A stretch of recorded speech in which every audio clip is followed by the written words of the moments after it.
वही सर।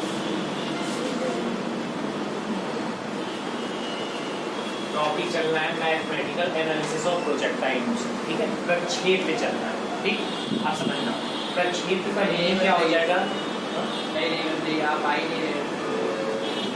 प्रक्षेप का मीनिंग क्या है कि देखो जैसे क्या है बॉडी चल इस तरीके से जो चलनी है, ठीक है, अब इस तरीके से चलनी है तो यहाँ पर अभी पॉइंट कितने अभी पढ़ने हैं तो मोशन के अकॉर्डिंग पढ़ने हैं, बट अब इस पॉइंट से अगर मान लो कोई थीटा एंगल से, ठीक है, कितना थीटा एंगल से कोई बॉडी इस तरीके से जाती है तो अब थीटा एंगल देखना है। अच्छा ये ध्यान रखना होगा कि एक्स एक्सिस और वाई एक्सिस, एक्स एक्सिस पर हमेशा क्या होता है कॉस और वाई पर क्या होता है साइन, याद रहेगा।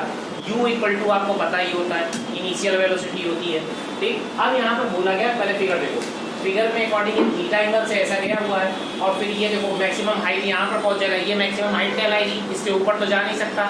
अच्छा उसके बाद में इसका जो एक्सप्लोरेशन है वो डाउन साइड में होने लगेगा ना ड्यू टू जी, जी के पीछे वो नीचे आ जाएगा, ठीक है, ये डाउन साइड में आ गया। तो ये फर्स्ट इसका फिगर का एक्सप्लेनेशन है, ठीक है। अभी इसके पर्टिकुलर पॉइंट के अकॉर्डिंग जो है अभी इसके फॉर्मूले और लिखा देंगे। देखो इक्वेशन और पाथ ऑफ प्रोजेक्ट है, अब क्या बताना है कि इक्वेशन किस तरीके के बनेगी, मतलब हमारा जो है जो समीकरण है वो क्या बनेगा।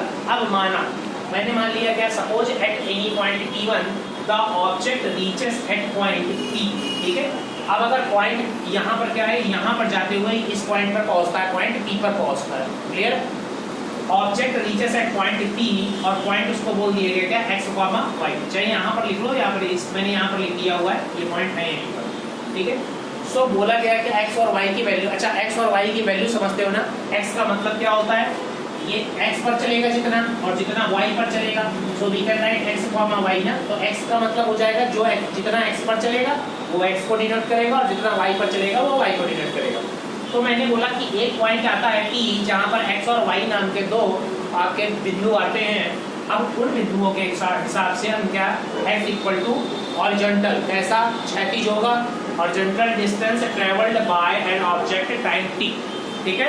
अब क्या करना है, x जो है, अब ये x इस तरफ है, ये y इस तरफ है, क्लियर है। तो x पर चलने वाला मतलब क्षैतिज दूरी, बात समझ में आ रहा है, हॉरिजॉन्टल दूरी चलनी है। अब हॉरिजॉन्टल दूरी कितनी चलनी है, टाइम t है। अब बोला गया कैसे फेंका गया और फेंका जाने के बाद बोला गया 2 सेकंड में बाद में इतना चल गया, और तो कितना दूर चल गया, बात समझ रहे हैं, हॉरिजॉन्टल 2 सेकंड, तो 2 सेकंड में horizontal distance travelled by object in time t, सो ये x से डिनोट कर दिया गया।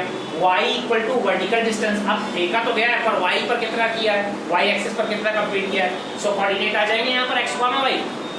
x पर मान लो इमेजिन करते हैं, x पे गया 4 और y पे गया 3, तो यहाँ पर क्या हो जाएगा 4, 3, क्लियर है। Motion along horizontal direction OX, ठीक है। अब हमको किस पर चलना है, OX के ऊपर, ये पूरा।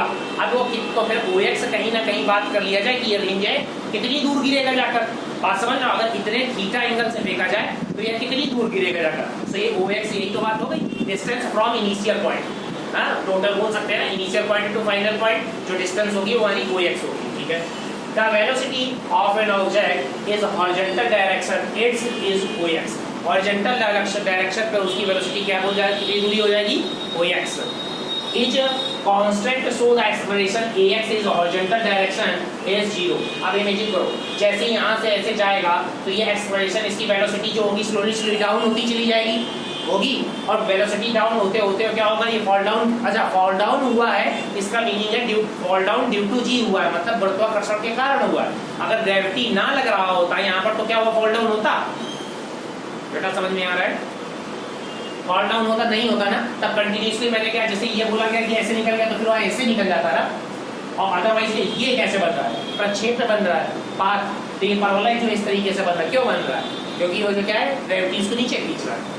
अच्छा तो position of the object at the time t along horizontal direction. अब बोला गया कि तो फिर बताइए कितने समय के बाद में, मैंने बोला 1 सेकंड 2 सेकंड, जैसे इमेजिन करते हैं कि O से चला है और x पर फॉल डाउन हो गया, गिर गया, मान लो 5 सेकंड लिया उसने, तो पर मैंने बोला अच्छा बताओ 1 सेकंड बाद की बताओ कहाँ पर होगा, मेरी बात समझ लो, फिर 2 सेकंड बाद कितना हो सकता है, 3 सेकंड बाद कितना हो सकता है, तो जरूरी थोड़ी ना है कि वो सीधे O या और x की ही पूछ लिया जाए, बात समझ रहे हो? कह रहे 3 सेकंड बाद में कहाँ पर होगा और किस कंडीशन पर होगा, कैसा बनेगा, बात समझ रहे हो? ये भी पूछा जा सकता है। तो क्या लिखा है formula, x equal to x naught u x plus 1 upon t a x t square. Formula क्या था, s equal to u t plus half a t square. बात समझ में आया?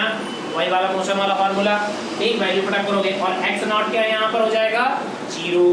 बात समझ रहे हो? यहाँ पर x की वैल्यू कितनी हो जाएगी 0, ठीक है। यू एक्स इक्वल टू क्या हो जाएगा, यू एक्स cos थीटा, और u क्या है इनिशियल वेलोसिटी, cos थीटा क्या है, cos तो cos ही है और थीटा क्या है, चित्र ये एंगल दिया हुआ है, वैल्यू यहाँ पर पुट कर लोगे तो ux u cos थीटा आ जाएगा। मतलब प्रारंभिक वेग को जो गति उसकी वेलोसिटी है उस वेलोसिटी को cos थीटा के साथ में मल्टीप्लाई करा दोगे तो ux आ जाएगा, ठीक है। ax क्या है हमारा, एक्सेलरेशन 0 है, ठीक है, एंड t क्या है टाइम t जितना भी दे दियो, t 1 2 3 4 जितना दे दियो, ठीक। तो ये पहला नंबर कहा जाएगा along हॉरिजॉन्टल डायरेक्शन OX, ठीक। ये 11th में इस तरीके से करना होगा। अब उसी में पूछा गया टाइम t की वैल्यू, तो ये मेन इंपॉर्टेंट पॉइंट आ जाएगा कि इतने समय के बाद में, तो टाइम t इक्वल टू क्या लिख सकते हो, x upon u cos theta, x की वैल्यू लिख दी, ठीक है, और u cos थीटा की वैल्यू लिख दी, तो टाइम t आ जाएगा। मेरी बात समझ में आया? तो मतलब जो फ्लाइट कर रहा है जितनी दूर इतने समय के बाद में कहाँ पर होगा, तो कहते हैं time t equal to x upon u cos theta. बात समझ में आया? नेक्स्ट पॉइंट आया मोशन अलोंग वर्टिकल डायरेक्शन। अब हॉरिजॉन्टल का तो मैंने बता दिया कि सब हॉरिजॉन्टल में इतने समय के बाद में वो कहाँ पर क्या कंडीशन पर कैसे होगा। अब बोला गया वर्टिकल डायरेक्शन पर कैसे होगा, वर्टिकल का मतलब ऊर्ध्वाधर ऊपर की तरफ। अब ऊपर की तरफ है तो यहाँ पर क्या लिखा है OY, OY का मीनिंग क्या हो गया, ये O है और यहाँ पर ये क्या है Y है, क्लियर है। अब OY पर the vertical velocity of the object is decreasing, decrease होगी कि नहीं होगी, ऐसे फेंका जा रहा है तो क्या होगा वर्टिकल, मान लो ये मार्कर भी है, इसको throw upward downward come due to g, कैसा होगा ऊपर फेंकने के बाद ये नीचे आएगा कि नहीं आएगा। अगर नीचे आएगा तो देखो यहाँ से इसकी वेलोसिटी क्या होगी, स्लोली स्लोली डाउन हो जाएगी ना, होगी नहीं। और फिर यहाँ पर एक ऐसी पॉइंट होगी जो मैक्सिमम हाइट कहलाएगी, उसकी मैक्सिमम हाइट पे जाने पर v इक्वल टू 0 हो जाएगा, उसके बाद में ऊपर नहीं जाएगा नीचे आएगा ड्यू टू जी, गुरुत्वाकर्षण के कारण नीचे आ जाएगा। वही वो बोल रहा है, क्या बोला, ऑब्जेक्ट इज डिक्रीजिंग, मतलब velocity of the object is decreasing from O to H। ये होगा कि नहीं भाई, ये देखिए बस ये एक ऐसी हाइट होगी जब बिल्कुल 0 हो जाएगी, अब इसके बाद में बढ़ेगी नहीं घटेगी, मेरी बात समझ लो।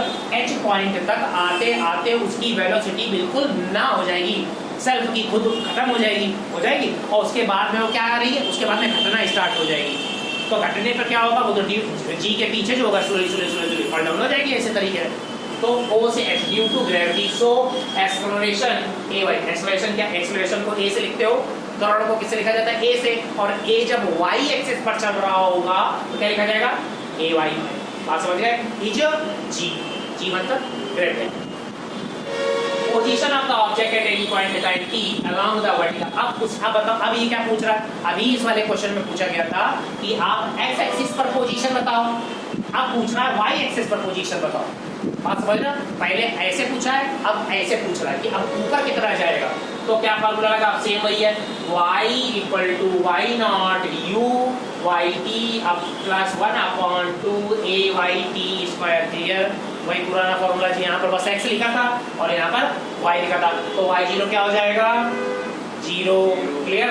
uy क्या हो जाएगा, देखो ये u cos थीटा है और y पर क्या चलता है sin थीटा। अब देखो यहाँ पर ध्यान देखना, sin थीटा की वैल्यू अलग होती है, cos थीटा की वैल्यू अलग होती है। अब sin 30 आ गया तो कहते भैया 1/30 लगा लिए, 1/2 लगा लिया, और पर वही अगर cos 30 आ गया तो 3/2 लगा दिया। मेरी बात समझ रहे हो, इक्वेशन मतलब लर्न करके बैठना ट्रिग्नोमेट्रिक। तो u sin थीटा ay क्या हो गया माइनस जी, क्यों, क्योंकि ऊपर की तरफ जा रहा है, बात समझ रहे हो, और t टाइम के लिए होगा, ठीक है। पूरी वैल्यू उठाकर यहाँ पर पुट कर देना, ठीक, सबकी वैल्यू उसी में। तो इक्वेशन क्या मेरी बन गई ये, मेरी बात समझ में आ गई पूरी।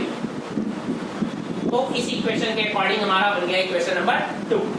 अब इस इक्वेशन में इस t की वैल्यू, बात समझ रहे हो, तो मैंने बोला कि substitute the value of t from equation 1, मतलब पहले इक्वेशन में जो t की वैल्यू आई थी उसकी वैल्यू जो है आप इसमें सेकंड वाले में पुटअप कर दीजिए। पुटअप करने के बाद में क्या बन गया, ये देख रहे हो, तो देखो ये y equal to u sine theta t, देखो ये एक्स यू कॉस थीटा लिखा है, टी की जगह पर लिख दिया, पास बन जाएगा, माइनस लगाया 1/2 जी लिख दिया, जी के बाद में क्या है टी स्क्वायर, और टी स्क्वायर की जगह पर टी की वैल्यू लिख दी। क्लियर है, बात समझ में आया? ठीक है, सो क्या हो गया, अब देखो समझना है यहाँ पर, ये क्या हो गया, ये यू कैंसिल, हाँ, सो क्या निकाला sine theta upon cos theta हो गया, और sine theta upon cos theta क्या होता है, tan theta, so we can write x तो ये बचा ही हुआ है, तो x tan थीटा माइनस लगाया 1/2 लगाया, ये g हो गया x u cos थीटा का होल स्क्वायर। क्लियर है, समझ में पूरी बात? ठीक, अब इसको किस फॉर्मेट में, total distance, total vertical distance y equal to x tan theta minus ये स्क्वायर ओपन कर दो, x स्क्वायर बाहर चला गया, u स्क्वायर cos थीटा यहाँ पर आ जाएगा, ठीक है, और 1/2, तो ये y में बन जाएगी, और उस पे जो है आकर ये x के फॉर्मेट में आ जाएगी, और वहाँ पर t का वैल्यू आ जाएगा। क्लियर है, ये दोनों पॉइंट कंप्लीट हुए।